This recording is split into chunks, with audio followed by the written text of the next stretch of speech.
ஹார்முஸில் கப்பல் போக ஆரம்பித்த அடுத்த நொடி ஈரான் கைகளுக்கு வரும் பல கோடி டாலர். எப்படி? அமெரிக்கா ஈரான் இடையேயான பல மாதங்களாக நீடித்து வந்த மோதல் ஒரு வழியாக முடிவுக்கு வரும் சூழல் ஏற்பட்டுள்ளது. இந்த முதலாம் கட்ட ஒப்பந்தத்தில் செறிவூட்டப்பட்ட யுரேனியம் தொடர்பாக எந்த ஒரு டீலும் இல்லை. அதே நேரம் ஹார்முஸ் மற்றும் ஈரான் மீதான பொருளாதார தடைகள் தொடர்பாக முக்கியமான ஒப்பந்தங்கள் இறுதியாகிறது. அமெரிக்கா மற்றும் ஈரான் நாடுகளுக்கு இடையே பல மாதங்களாக நீடித்து வரும் போர் பதற்றம் மற்றும் மோதல்கள் ஒரு முடிவுக்கு வந்துள்ளதாக தெரிகிறது.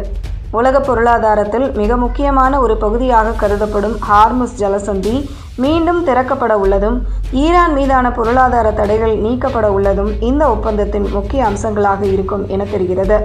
அமெரிக்கா மற்றும் ஈரான் இடையே எட்டப்பட உள்ள இந்த ஒப்பந்தத்தின்படி ஈரான் தனது கட்டுப்பாட்டில் உள்ள ஹார்முஸ் ஜலசந்தியை மீண்டும் கப்பல் போக்குவரத்திற்காக திறக்க வேண்டும்.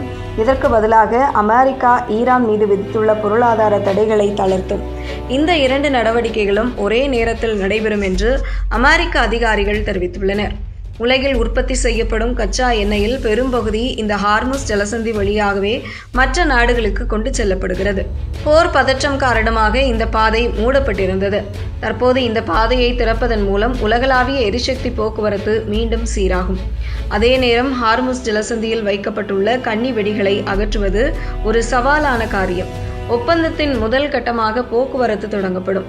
அதன் பிறகு அடுத்த கட்டமாகவே இந்த பாதையில் உள்ள கன்னி வெடிகளை அகற்றும் பணிகள் மேற்கொள்ளப்படும் என்று அமெரிக்கா தெரிவித்துள்ளது.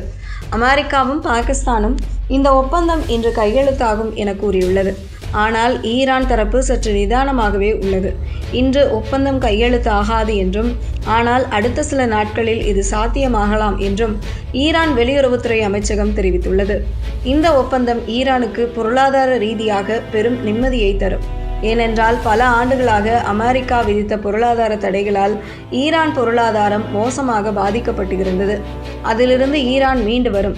மேலும் அமெரிக்காவால் முடக்கி வைக்கப்பட்டிருந்த ஈரானின் பில்லியன் கணக்கான டாலர் சொத்துக்கள் விடுவிக்கப்படும். குறிப்பாக ஈரான் தனது கச்சா எண்ணெயை மற்ற நாடுகளுக்கு ஏற்றுமதி செய்ய விதிக்கப்பட்டிருந்த தடைகள் நீக்கப்படும். இது ஈரான் பொருளாதாரத்தை காப்பாற்ற உதவும். அதே நேரம் இந்த ஒப்பந்தம் கையெழுத்தானதுடன் அனைத்தும் முடிந்து விடாது. இது முதலாம் கட்டம் மட்டுமே. ஈரானின் அணுசக்தி திட்டம் குறித்த விவாதங்கள் அடுத்த கட்டமாக தொடங்கும். ஒப்பந்தம் கையெழுத்தான பிறகு வரும் 60 நாட்களில் ஈரானிடம் உள்ள செறிவூட்டப்பட்ட யுரேனியத்தை அழிப்பது அல்லது அகற்றுவது குறித்த பேச்சுவார்த்தைகள் நடத்தப்படும் என்று தெரிவிக்கப்பட்டுள்ளது. இந்த ஒப்பந்தம் இறுதி செய்யப்பட்டால் அது உலக நாடுகளுக்கு பெரும் நிம்மதியை தரும். குறிப்பாக கச்சா எண்ணெய் விலை குறைவதற்கும் சர்வதேச வர்த்தகம் தடையின்றி நடப்பதற்கும் இது வழிவகுக்கும். அமெரிக்கா மற்றும் ஈரான் இடையிலான நீண்டகால பகை இதன் மூலம் தீருமா என்பதை நாம் பொறுத்திருந்தே பார்க்க வேண்டும்.